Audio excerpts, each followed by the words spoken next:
there simply are occasions when a small scale, especially assisted living program, and quite often, even with some of the larger programs, operators have to consider program transition. And very often, program transition includes population transition.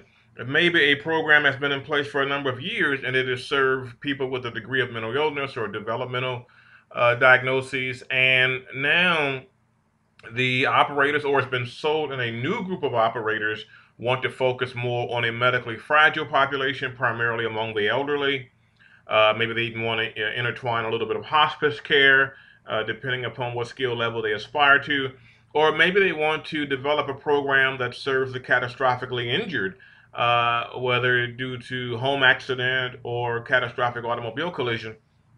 And in those events, very often there are physical plan adjustments. We got to widen doors to 36 or 42 inches so we can accommodate wheelchairs and other apparatus. If we're going to serve the chronically obese, we need wider doors for that and different beds. And many of these people can be served in community-based settings. They don't all belong in, neither do most of them want to be in a skilled nursing environment, at least not until it's absolutely necessary. There are some phobias, I guess, or shall I say, some trepidation with some people as they approach the process. Because very often, what we're looking for in that process, number one, is to enhance the income of the program, and of course, to make sure that it is completely equipped to serve in an effective way those whom we house. So, a couple of points here that I think will help us mentally and otherwise. Number one, we never look at it as though we're turning our back on people, primarily our existing population, who very often may be paying us significantly less than the market value of that bed. Because when we guide a program in this process, one of the first things that I assign to a member of my team is to identify other assisted living programs within a reasonable vicinity that can accommodate those we may have to discharge. And the discharge might be one person at a time as you introduce the program to other aspects of the long-term care community or seek to integrate it accordingly, which might involve building its online presence, adding to its capability, etc. So the process of transition always includes the dignified, professional, and certainly compassionate discharge of those who may no longer be compatible.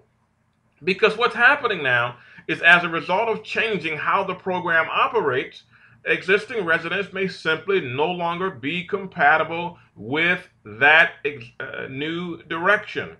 And then it's unfair to have them there anyway. And of course, there's certain realities we can't ignore. We don't want to ever stop being charitable, but when running a business, it has to be treated just that way, doesn't it? So it all kind of goes together. So let's be careful about being overly cautious in our approach. We have to make a decision to move the process forward, to engage it, and as long as all of the required steps are in place, we shouldn't have to be fearful in the process.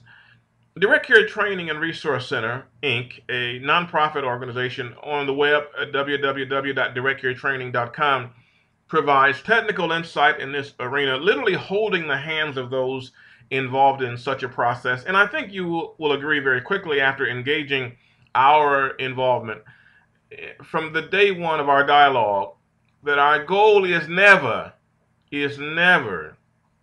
to approach this in such a way that we force change down the throats of those who may not be accustomed to it. The process is all encompassing, but nothing you need to run from.